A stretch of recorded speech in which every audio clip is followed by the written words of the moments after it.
Hey, welcome everybody. Welcome to the latest edition of You Get What You Get. I'm Rickey Hampton with my great friends Tree McDougal and Tim Turner. And Tim, I'm just smiling, man, on that intro pic. Man, Tree makes us look good, man. That's what you're smiling about? I'm the third wheel. If you look closely at the picture, two of you are hugging each other. I'm standing over there looking for change. I thought you were looking for change that day. So that picture, is like, I'm like, okay, cool. Well, you know what? You guys come back to Savannah and we can do it all over again. Heading that way. Can't wait. Hey, we got a great show planned and tonight, and we welcome your questions and comments here on the African American Athlete YouTube page. A lot of things going on. We're going into our third week of professional football and really college football. Week 0, man, had a few games. Now we're beginning to get into the season. After this weekend, we'll see what we have on see who's really beginning to establish themselves in the world of football. But it's something I want to mention, guys. What? And we were talking before we came on air. We got to give a shout out to the passing of Tito Jackson. Oh, yes. It's very sad. I didn't say a moment of silence. I was like, well, we've had a lot of recent Tito was the underrated member of J5. Underrated. I don't think he was underrated. Underrated. Who says who? Who says that? Who says that? Underrated was Randy. There you go. Tito just threw Randy out there, didn't they, man? Come on, boy, you got to go to work now. Go to the road. Let's go. I saw a clip of him today, of Tito today, talking about how his dad had told him not to play his, what did he play? Bass guitar, I think, right? Yeah. And he was told not to touch it. And of course, he touched it, and he got his behind whipped. But then his dad said, "Okay, show me what you can play." And he said, "Oh, you can play better than me." So he gave him his guitar and then got himself a new one. But yeah, I think that, you always think of the Jackson 5. Of course, Michael passed away. And I know they were touring, I think, when I read or heard that they were touring at the time. And so it is sad. But we had a lot of losses in celebrities. James Earl Jones. Who else? Frankie Beverly. Frankie Beverly. Frankie Beverly. Yeah, it's been, usually they say it comes in threes, but it's like just a lot right now. I guess you could say fours. I think Donald Trump's presidential hopes in the debate last week. So I did hear that too. Sorry, certainly a great meme about that when they come in threes. Sorry for his loss. Oh yes. But see, the reason why I call Tito underrated, Tim, because they're all kind of in my age group, and all the girls were going for Michael, Marlon, Jermaine. I never heard anybody say they're going for Tito. Nope, nobody's sober. Nope. Wow. How you gonna speak ill of the dead? I'm speaking ill of the people who don't appreciate him while they're sober. Yeah. He's a brother that needs to be appreciated. He's like Merle Osmond. Who? Exactly. You know who Donnie is. You don't know who Merle Osmond is. That's what I'm talking about. Everybody knows Merle. People who hold these groups together. The glue. Wait a minute. There's really a Merle Osmond? Yes. Yes. Okay, I did not. Donnie Marie and the other ones. Yes. Jay, Merle. But we knew all the Jacksons, though. We knew all the Jacksons. Even the extended ones. You got Rebe, LaToya. Yeah. And I found out that Joe had a daughter through another relationship. So that's that one that they just found out about, Yeah, that took about 15 minutes of our Monday morning meeting at work. Wow. His second family of 4 kids. Oh, 4? I only knew about the one. That's what I thought was just one. And they were like, oh, no. And this is when they moved out to California and they were big.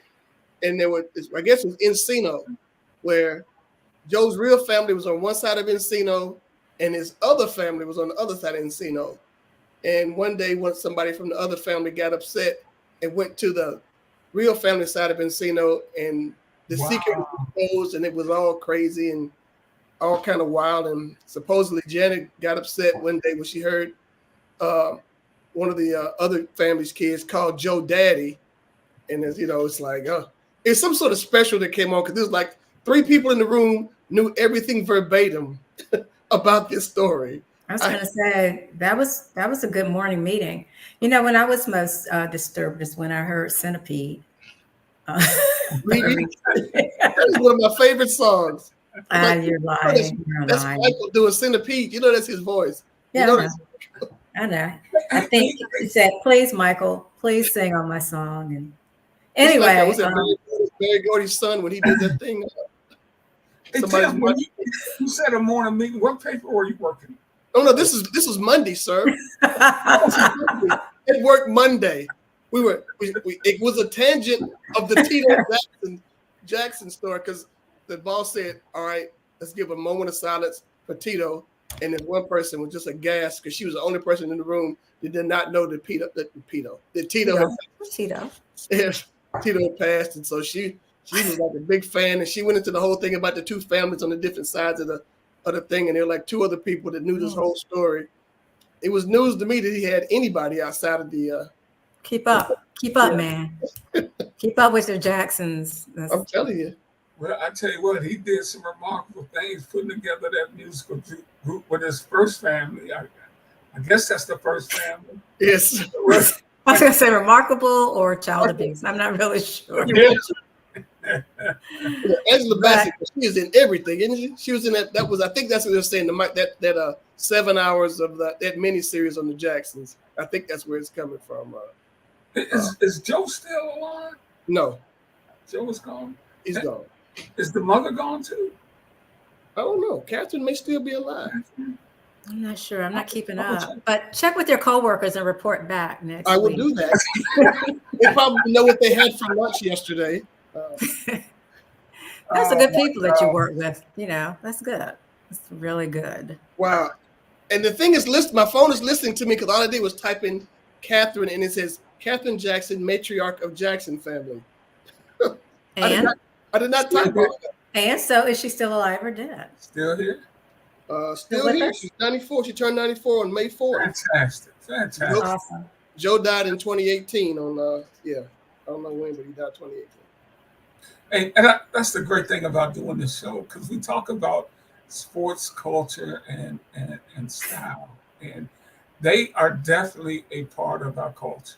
That, get what you get here. True enough. There was a picture online today of all the Jacksons, the 5 originals, and the pictures were full color. These really vibrant color outfits, but they had Tito in gray and Michael in gray, where it's just 3: Jermaine, Jackie, and Marlon highlighted in color. So,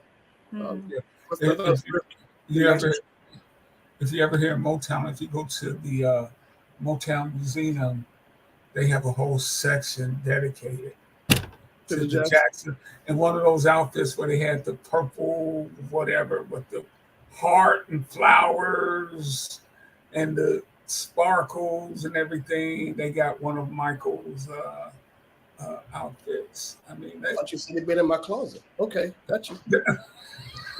Hey, are you guys friends? Well, I can tell you this guy, he's been so hot the last couple of weeks.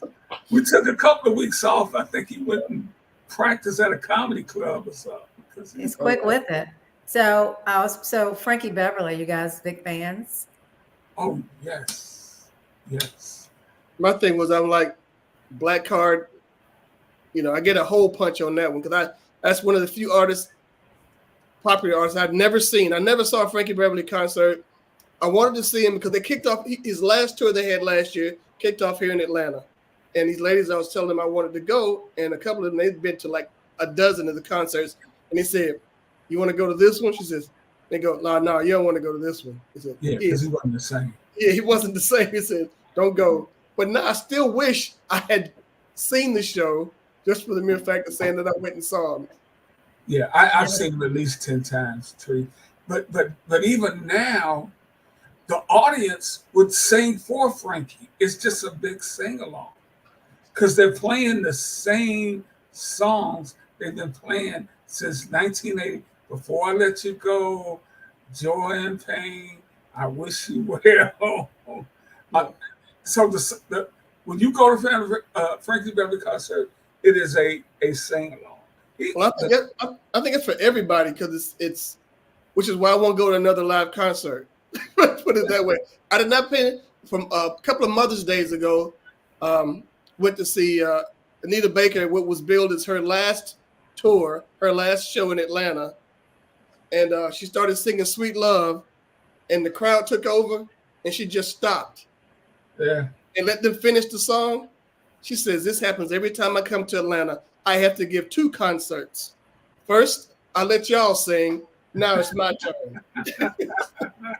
And then she start back. And she started back over the song back over. She was like, "Okay, every time I come here, y'all take over." I did not pay these off-key people behind me. She should start doing like Kamala Harris does. I'm talking. I'm singing now. Yes. I'm singing right now. Everybody should do that. Like, no, I'm singing right now. You guys be quiet. But I think that's the joy of the audience. And they know the songs and they want to sing it. But don't take my black card. But I never seen Frankie Beverly. Didn't think I knew the songs, but when one comes on, I always sing it. But I didn't. Was that more like an HBCU thing? Is that why I don't know them that well? A lot of it. It could be people who line dance as well. No, take my black card from that too. I don't line dance. Don't know how. No wobbles. No. Probably, I would say, especially last week. I think Tim and I, we may have shared this on Instagram that every HBCU band was going to be locked and loaded to play some Frankie Beverly last week. Heard that in at the game this weekend a lot. Yeah. Which song? All of them. Oh, I only know 3 or 2. Well, the band played like, I think Joy and Pain, but then it's like they played the other ones in the stands while they were like doing their little dual things. Before I Let You Go, I'm sure. Yeah. Yes. I heard, isn't there something in Atlanta or somebody posted everybody should wear all white? Was that last week? There's a whiteout in Atlanta. After Labor Day? They're going to wear white after Labor Day? Which I think is against the law in some states. It's like worse than I'm okay with that. Fighting. You can't wear white after Labor Day. Yeah, you know what? There's what's the group? They were out of Philly, and they had the tune 454. I know you're talking about. Dadgummit, now you're making me mad. It's not foreplay. It's not 454. It's not foreplay. No, I'm actually looking it up now. Oh no, Pieces of a Dream. Yes, they played Homecoming one year. Yeah, and they have a song that's played throughout the HBCU land. I mean, forgive me. Name that tune in 6 bars. But I got to go to some HBCU games, evidently. It's nothing like it, really. It's the tailgating has. I think tailgating has become bigger at HBCU football games. I would say the greatest homecoming. At least more complex. I know they do at the greatest homecoming on earth. Here's why I say that, Tim. Before, people were anxious to get in to see the game because they knew they were going to see a really good game. Now it's like, okay, I know halftime will be good, but this game's probably the quality of play is not going to be what it was. So, Ricky, I will say that at the greatest homecoming on earth at North Carolina A&T, they do watch the football, but the tailgating is awesome. And I think that's because it's more like a family reunion, like all homecomings, right? But yeah, it is the greatest homecoming on earth. What you got, Tim? It's not. It is. You don't know that. You've never been. You don't know that. But I've seen aerial drone footage of it, and having people, treat everybody can't be in brown bags. Everybody can't have that. What are you talking about? There's some people, but that's all the drones I saw on this drones. Hey, but Tim, when you covered the SWAC, pardon me, yes, sir. You covered the SWAC, from your days at Jackson State. Yeah, there was definitely tailgating, but was it to the extent you see now? Absolutely not. Jackson State had a really good football team. Folks wanted to be inside that stadium. That's what I'm saying. Yeah. Unless it's like you have a really sorry team. I know one year, and it was one of my notes for my SWAC notes package. Mississippi Valley was really awful after Jerry Rice and Willie Totten left. So I think out of their 11 games they played, Valley was homecoming for 8 teams. I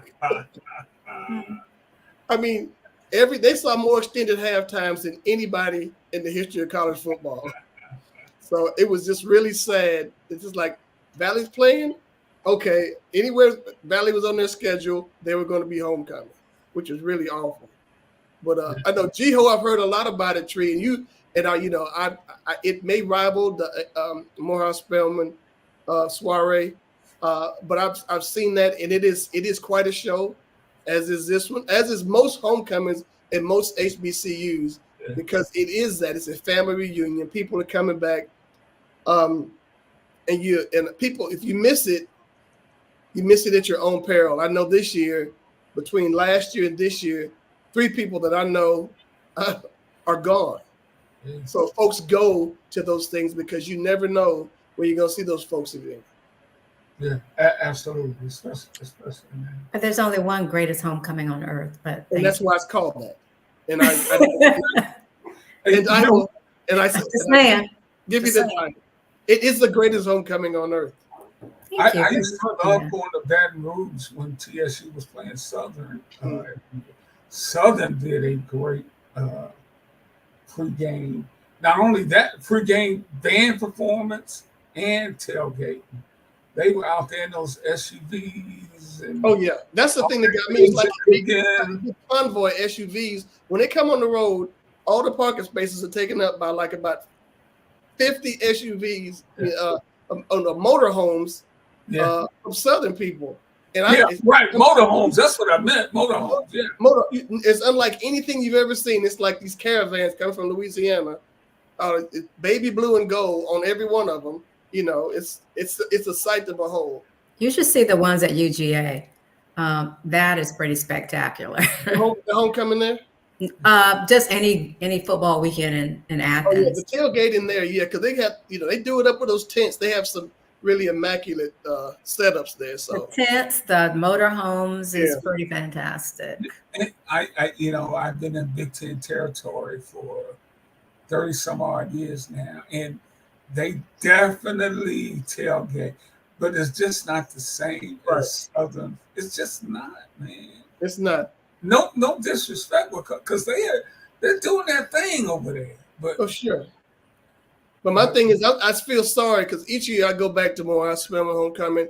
Each year I fear for the vision of the children who are going to these schools, because evidently everyone has glaucoma. As you walk through these crowds, you're smelling it. It's like, it's so medicinal. It's so medicinal through here. So you have to be careful. Well, you need that medicinal. Hey, speaking of HBCU, let's get to some of the games over the weekend.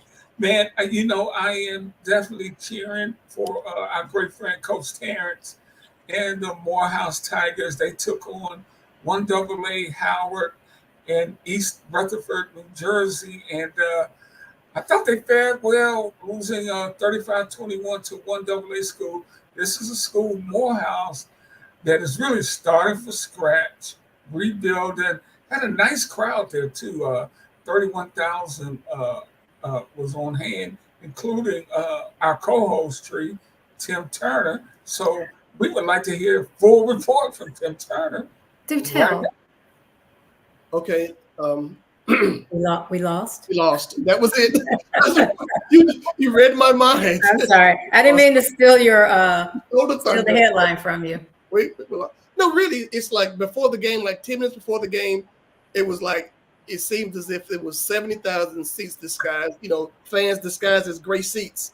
There was nobody in the game inside the stadium before the game started. They had this massive tailgate outside the stadium, and it was filled with folks not just from Howard and Morehouse, but from just like any nearby HBCU. I saw a lot of Dale State, that kind of stuff. You see just a plethora of in Hampton, all these people, anybody from like DC northward, that's who was there.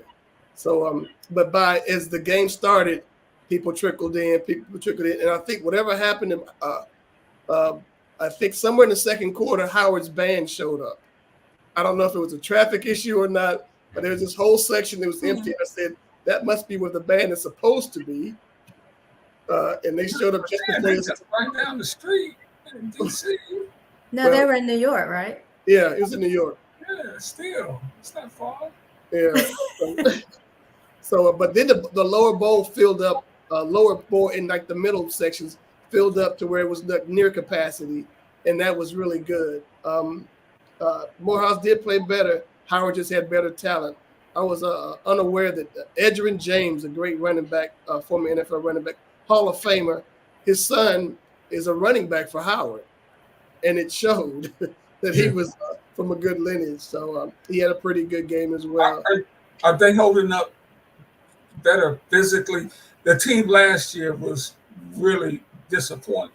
Where are the improvements you see? Yeah, they're holding up better physically, but they're still small. They're still small. Howard was much bigger, but it surprised me that when they had those injury timeouts, it was the Howard kids that were probably hurt.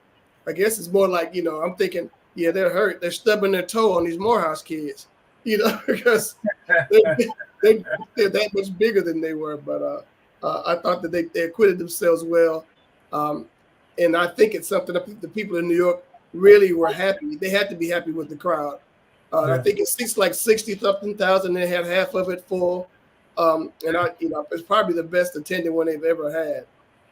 It was a great weekend to be up there. The weather was perfect, absolutely perfect up there. So it was a good time. To the big city? Pardon me? Did you go into the big city? Oh yeah, I was downtown in the middle of the theater district. Went to saw Hell's Kitchen on Friday night. It's the Alicia Keys musical. It was essentially autobiographical of her life, and I went in there, going, yeah, okay, I'll go. I left out of it, cheerleading. It was outstanding. They had a stand-in for one of the main characters, and she was incredible. I'm thinking if this was a stand-in, her name was Donna Vivino. She stood in for one of the main Alicia Keys' mom. She was terrific. This lady that played Alicia Keys' piano teacher, outstanding older woman, had range out of this world, and it just amazes you the kind of talent that people have. It's like, and that was just one. There were like about a dozen plays going on at the same time. There was Hamilton over here, and there was one called Water from Elephant over there, and there was The Lion King, which seems like it has been playing for 30 years. They were all in the same area, so it was a very busy night as well. I have an important question. Sounds like you had a great time, but so which band won? Oh, that was easy. The smaller band from Morehouse College smoked the Bisons. Okay. And who won the cheerleading battle? I didn't notice the cheerleaders. See, the game was going on then. I see. I was not watching the cheerleaders. I had blinders on essentially when that happens. The game is going on. I get it. Okay. Morehouse gets the cheerleaders from Spelman? Pardon me? Oh, yeah. Well, yes. I had to think about. Yeah, we do. Yeah, been that way for a while now. Yeah, we get them there. We do that. Although I don't think it's fair how our school does it during our football season. It used to be when I was in there back in my day. Back in the olden days, yes. Go on. The Spelmanites got into the games free. Spelman women have to pay to go to Morehouse football games now. Wow. Yeah. I don't know what's up with that. It's supposed to be our sister school. It's all about the money. Yeah, and that's kind of sad, but They're our sister school. They should have the same things that we had when we were coming up. Everything was free. We shared alike. Free. Not anymore. No, it's jacked up. Well, let's go to some more games. Well, we're talking about going to D1. Yeah, tell us about that. Yeah. What there have been reports that Morehouse is considering a move to D1, and the MEAC conference, which I think would be a great place for them to go. And think about the locale. You're in Atlanta. That's a great place to be able to recruit players into. With the academic rigors hurt their recruiting. People say that all the time, and I always throw back up. They win at Stanford and they win at Northwestern. You can find smart football players. The academics should not be a hurdle at all. But I'm one of the people that's against the move. I put it that way, as it is. And because I argue that we're not really good in it's consistently in the teams that we have. We have football, baseball, basketball, golf, and tennis. We're mediocre to bad in those. Track and field, we are excellent. Coach Hill, every year, outstanding track team. Every single year. The rest of the teams, hit or miss, mostly miss. And so we got 5 bad teams, and then we pick up 3 other sports. Lacrosse. You better suit up. Volleyball, suit up there. Volleyball and equestrian. And I'm like, no. But, these guys are saying, well, to be a D1 school, which I'm thinking they did this, and I wasn't really aware of it. To be a D1 school, you have to have 7 varsity sports, at least 7 varsity sports. I ticked off 6. 1, 2, 3, 4, 6. And that would give Morehouse 9 varsity sports if they were to hang with the group that they have right there. You have the money for that? We'll see. Money to board horses and all that good stuff. You see, we have horses out there mowing the practice field with grazing. I was gonna say you gotta feed them horses, man. Exactly. They need a veterinarian. I mean, they got a Mrs. Winter. They got a Miss Winters and churches up there. You gonna feed the horses, Mrs. Winters? Yeah, they can feed that. No, but I was saying, I want us to be great, really good, or just be competitive in all our sports that we already have before we make any kind of jump elsewhere. Because I still think of the Southern kid that was paralyzed playing against Georgia. I think in one game, Savannah State played Florida State, and they just kept the running clock the second half. And it was some game, I think Auburn played somebody, and they shortened the quarters. There's another game where they called it off after the third quarter or something to that effect. I mean, that's embarrassing. The coaches will say it's giving these kids experience. I don't look at it that way. I look at it as really a travesty. It's tragic. Any chance that would help with recruiting or recruiting a different type of student? I think recruiting has changed in the age of NIL. Is who's going to pay me money? And today, the state of Georgia did something that that's going to change football, I think, in the state. An executive order was signed by the governor of Georgia today that will allow schools to pay players and not be penalized by the NCAA or any other governing body. So Georgia schools would pay them? Yeah, so essentially University of Georgia can put money into an NIL thing to buy a player, is what how I'm understanding. So, and when you have that, and you don't have that in the SWAC, you don't have that in the MEAC or the CIAA or the SIAC, okay? So recruiting is going to be a challenge for these really top flight athletes, right? Because they're going to go where the money is.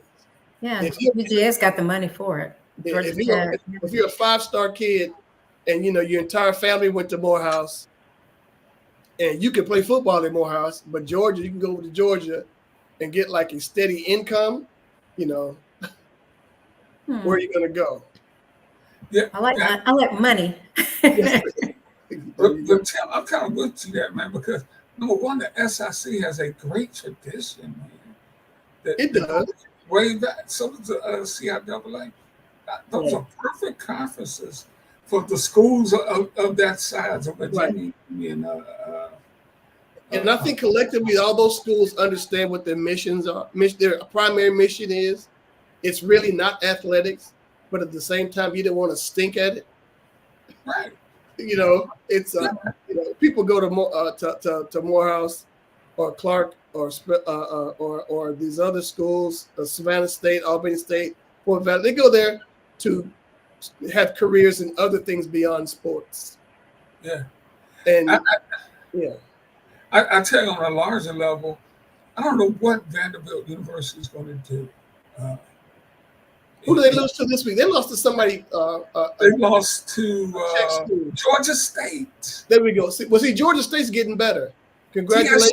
Georgia State a couple of years ago. Yeah. They should not beat Vanderbilt. Now you got to go play Georgia at some point this year. You can't beat Georgia State. I'm sorry, be on the same field as Georgia at some point this year. Right. You're not going to play it. Right. I mean, and see, I'm getting cocky thinking that you see they just got out of there with a win over Kentucky by a point last week, and which is why they're number 2 on the poll this week.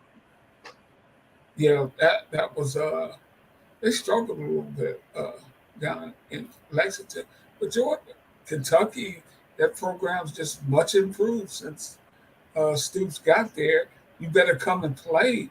You used to be able to walk into to Kentucky, and win in football just like you would at Vandy. Right. But you cannot do that anymore for sure. But I did want to go over some scores. Michigan State came up to East Lansing and shut out Prairie View 42-0. Totally dominated the game. Yeah. Western Michigan beat Bethune 59-31. We talk about it every year. I just hate some of these games that these schools have to play. Tim and Tree, but I guess the money is too good to pass up. TSU played Arkansas Pine Bluff down in Memphis and beat them 41-28. And TSU played TSU plays in OVC. I can't remember the last time TSU lost to a HBCU school. I think Dion beat them a couple of times. Yeah, when they played in Memphis, they need to come back though. Yeah, and Carolina. Eddie George talked about, no disrespect to Arkansas Pine Bluff, but the Heritage Classic should be TSU and Jackson State. So they're working on that, and Dion pulled them out of that game last year, and we got to get to Dion and Colorado before we get out of here. Man, I want to cheer this brother on, man, but I tell you, some of the stuff they're doing is disappointing to me. What specifically? And just play and win the game, but you know what? That's who Dion is. The showmanship. I mean, I was talking about this with somebody else. He said Dion's been a showboat for 40 years now, so he's not going to change, and he's going to pass that persona on to his team. And after the game, and I don't want to play this video because it has a profanity in it. Shedeur Sanders with the handshake. Yeah. Oh. He faked the guy out from Colorado State, went up to shake his hand and went, "No, you talking stuff about me, man." Which the guy was. And to Shedeur's credit, he shook a lot of Colorado State players' hands after that game. But I guess I'm just old school Tree. Yeah, what was the point of that? What's the point of that? Just win the game. I don't. Tell me the mind of a man. What was up with that?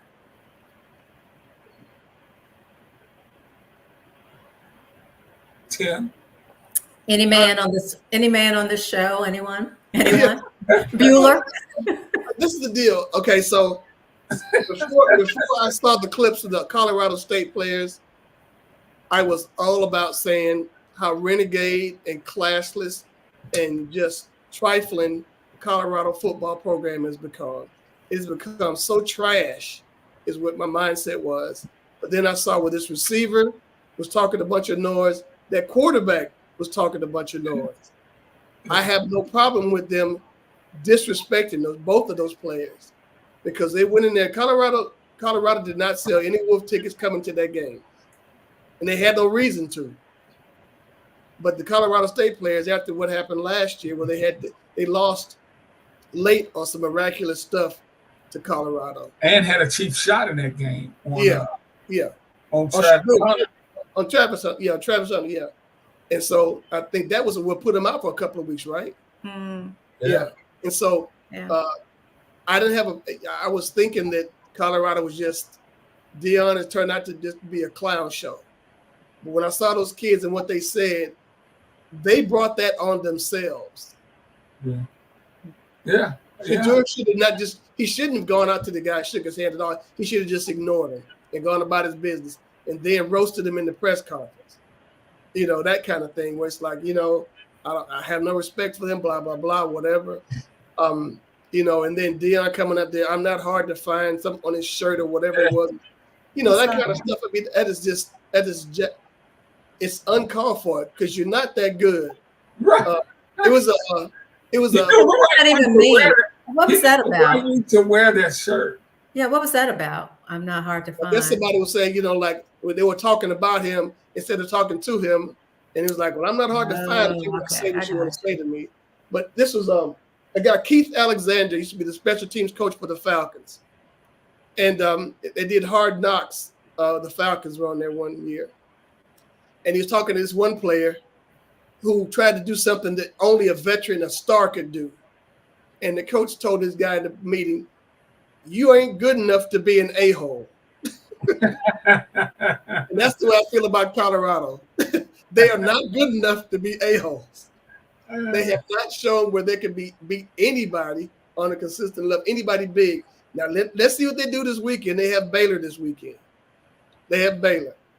I'm just disappointed in Deion because he seems like he was a far classier guy. Even when he was showboating, he was a classier guy. Tim McCarver would beg to differ when he poured water on his head in the Braves locker room that year during, I think it was the World Series or the playoffs. But Deion is shown to be a better spokesperson for his program and for the school. And he seems to be, maybe it's the pressure of being a head coach. I don't know. It just doesn't seem like it's the same kind of guy. But I tell you, though, guys, what he's done, he's spurred interest in that program, Tree. They were sold out season tickets. Yeah. Enrollment was up. I mean, sales and merchandise were up. He's right. His sunglasses sold. Yes. You see kids walking around with Colorado gear on. What you said, enrollment was up, right? Too? Did you say that? Yeah. I mean, all of that stuff was brought on by Deion. It wasn't brought up by anybody else but him. And you have to give him credit for that. Get credit where credit is due. It's the other stuff. The clowning stuff is what gets to you. The Tree. Yes. I know one Colorado Buffalo player who could be as arrogant as he's want, because he is the best college football player I've seen in a long time. That is Travis Hunter. Yeah, he's great. He's remarkable. Yeah. Well, they talked about him the other night, the first game or the second game of the season, where in the draft for this year coming up, he's a number 3 rated receiver in the draft and the number 3 rated defensive back. Come on, man. Number 3? Number 3. He is the 3rd best receiver and defensive back. That is powerful stuff right there. Now should he win the Heisman? I would think so. If he gets the numbers, I think he should. My thing is, his quarterback is padding his stats, and I think that's problematic because people are hating that Shedeur and those folks are throwing late in the game, getting those numbers up, and they're going to say, well, Hunter is padding his stats as well. But you can't deny some of the catches that he made. Yeah. Oh, yeah. It's remarkable. Yeah. It is utterly remarkable. But the thing is, Tree, they're hopefully they'll finish over 500, maybe get in a bowl game. But usually the Heisman goes to a guy that's on a championship caliber team, unless you're Paul Hornung, coming out the same year as Jim Brown in Syracuse. Notre Dame was 3-8 that year. They gave Hornung the MVP the Heisman over Jim Brown, who was not only the best football player in America, probably the best lacrosse player in America. His better sport was lacrosse. Because he was a humongous dude, a man among boys. Nobody wanted to get in the way of Jim Brown when he had that stick in his hand. So sounds like you're foreshadowing what might happen to Travis. You think? Well, yeah. Because they've already got people up there who they're hyping up. It's like Ewers, the quarterback of Texas. He's hurt. He'll be out this week. Arch Manning will start this week against they play against Louisiana Monroe. They're talking about Carson Beck at Georgia. Those are the two top guys they're talking about. Beck has been so-so in the first couple of games. Georgia's got a week off this week before they get ready to play at Alabama, which is going to be the start of a gauntlet. They have Alabama, then they go out to Austin. So we'll see what Beck does in those two games, because how you play against supreme competition matters. It counts. Not what you do if you score 8 touchdowns against Prairie View. That's not the same as what you're doing against somebody that's your peer or better. And Hunter's not going to have any kind of showcase games like that because the Big 12 doesn't have that kind of those teams aren't the same. They don't have that cachet. But if you look at this kid, just like if you looked at Walter Payton when he came out in what was it, 74, he would have been Archie Griffin won it for the second time. Archie Griffin won it in 70. Yeah, Archie Griffin won it in 74. Or if you look at Steve McNair when he came out, these guys are just extraordinary players who were punished back then for being at HBCUs, no doubt about it. I think I had a Heisman vote when Steve came out, and I do believe I gave him a first place or maybe a runner-up vote. I voted for several years on the Heisman committee. But what I was looking at, and I threw my HBCU bias with, the guy was a heck of a football player. Travis Hunter is a heck of a football player. So what probably will help Travis though is because he's not in the HBCU. Right. People will respect Colorado for being a D1 school. They'll do that. They may ding him because they may just hate Dion because he's starting to really rub people the wrong way, and it's going to start hurting their kids. So, but there's no denying he's an incomparable talent, none whatsoever. Yeah, you said the Bulldogs slipped to second in the country behind Texas. Texas got 35 first-place votes. Georgia 23, Ohio State is number 3 with 5, and Alabama, Milroe has come on, their quarterback. I mean, he was mostly a runner for them last year. Yeah, but, he's improved as a thrower, as a passer. You think about that because it's like Alabama has had a run of really strong collegiate quarterbacks, and I say that collegiately because you had Tua Tagovailoa, who was he just went on the injury reserve, I think, with a concussion. That was a scary thing to look at last Thursday night. Mm-hmm. You had Jalen Hurts, who Tua took his job, and Hurts went over to Oklahoma, showed out, first-round pick, quarterback of Philly, looks great in the NFL. And you have Bryce Young, who now people are saying that he's the worst first-round bust ever. They're saying he's worse than Jamarcus Russell. through the first 2 games of the season, Jamarcus Russell had better stats. Right. Yeah. Well, I mean, Bryce is small, right? I said it the whole time. He's super small. But then did they do anything to protect him? And then how many coaches have they had since he's had 3 coaches and they've done nothing to protect him. He gets to be and the team is awful too now. Yeah, it is a bad team. I do think he's better than what he's showing, but clearly he's got some issues, man. And now when you shut this guy down, how do you go back to him? You can't. Yeah. I mean, obviously you can, but what folks are trying to say also, it's probably Carolina and it's not Bryce. That's another school of thought because they gave up on Baker Mayfield. Baker left there, went to LA, didn't do anything. He did okay in LA, but then came to Tampa. Right now, he and Carr are the best 2 quarterbacks in the league, it seems right now, down in New Orleans. And Baker's doing is just his second act has been perfect, absolutely perfect. He's a fit for Tampa. He just looks like a totally different cat altogether. He beat the Lions the other day, made some tremendous throws. The Lions really shut them down, but he came through with some clutch plays. And sometimes, we got a guy here, Jared Goff.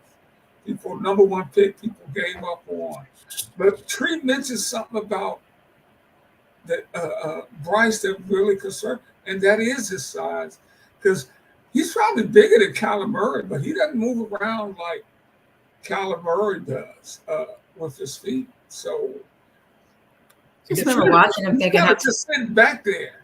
Yeah. I just remember looking at him thinking, man, he's so tiny. But then again, like his first year, nobody was protecting him. And that has stood out to me. And that's what stood out to me. I saw him get sacked a couple of times Sunday, and I'm going, those look like they hurt. Yeah, I was afraid. I'm so fearful that he will be hurt, that he won't be able to play. And so what would be the options for him? To go somewhere else, get a fresh start, because people have lost confidence in him. He's played bad. Now, I've seen some bad play. 2 weeks in a row, I've seen the guy, Levis at Tennessee, do some of the dumbest things I've ever seen a quarterback do. And the coach at one point he come up the field after this last attempt at some sort of pass. He threw backwards underhand. It ended up being recovered by the Jets. The coach, you can see reading his lips saying, "What the F are you doing out there?" Yeah. Send me that clip.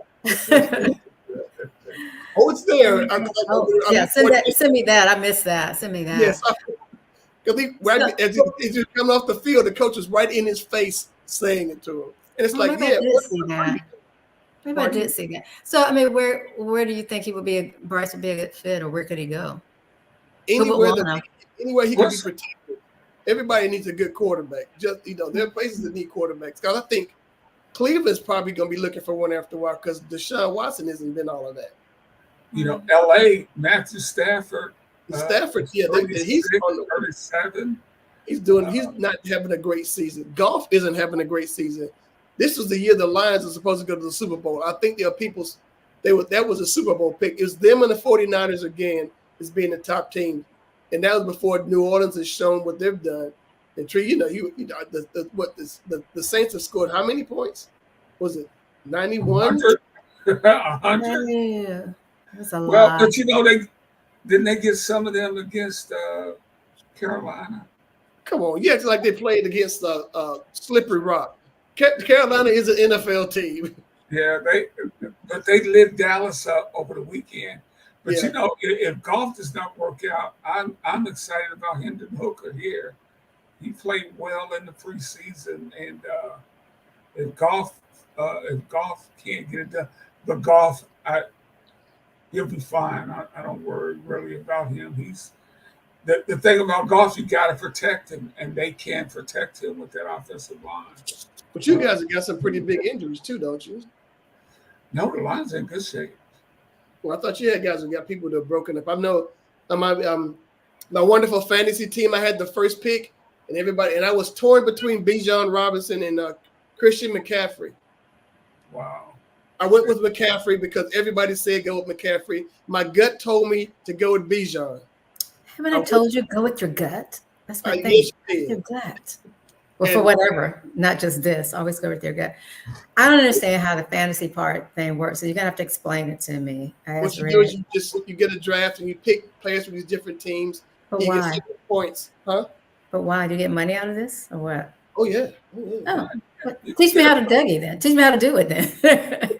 You got to put in some, and then you get some out. If you make the playoffs and you win the championship and the whole 9 yards. And hey, I do, before we get out of here, guys, I did want to go back to the college poll right quick. Texas, SEC. Georgia, SEC. Number 3, Ohio State, Big Ten. Number 4, Alabama, SEC. Ole Miss, SEC. Tennessee, SEC. Missouri, SEC. 6 of the top 7 teams in the country are coming out of the SEC. I mean, yeah, I say that every year. It's like, you know, if you aren't a legacy at one of these other schools and you're not playing in the SEC, you're not a really good football player. Yeah, it's like I understand the Golics going to Notre Dame because Dad went there, but if your name is Joe Blow going to Notre Dame, that means you're not really good because everybody else, if you're good, you're going to be down in the SEC school. Even Vandy can be counted. Yeah, I can almost guarantee you the national champion will come out of the SEC this year. Oh, absolutely. 12. All those schools you named, those 7, they'll probably all be in the play. Right. I'll take that bet. I'll take those 7 against the field right now. Yeah. I mean, it's just SEC football is utterly remarkable. It's a kingpin. Yeah, it's powerful. Yeah, it is. But anyway, I want to make sure I get that in there. Can we talk about the Cowboys and their? Did I miss that? Oh no, we touched on the Cowboys and the Saints just a little bit. Just turn on ESPN at any point tomorrow. Stephen A. Smith will be railing on the Cowboys every day ad nauseum. Do you really think they have that big a following where the networks have to give them that much attention every single year? It's America's team, isn't it? It's not America's team. Is that what they call themselves? Or yeah. I think about them and the New York teams or the Northeast teams, just like Falcons had a great comeback win. A great comeback win last night. I mean, granted, you know, they were down by 6. With a minute and a half to go. They had to drive 77 yards to get the game-winning touchdown. 77 yards to get the touchdown and put them ahead. And then the receiver cut the fool on the touchdown. No, I didn't think he really cut the fool, though. You can't do guns. You cannot do guns. What did he do? He did a gun motion like this. Like is that what that was? Yes. He was doing a gun motion. You can't do weapons. Right. Was that London? Yeah, he did cut the fool down. He cut the fool. Yes. And then he got a 15-yard penalty, which made it a 48-yard extra point. I saw that. You know why I saw that? Because now I'm Team Falcons, right? That's what I said last week. Okay, so go on. A 48-yard extra point to give them the lead. And, so they had to do that. About today is Philly. What's wrong with Philly? What's wrong? Well, first of all, we're 2 games into the year, guys. Oh, my.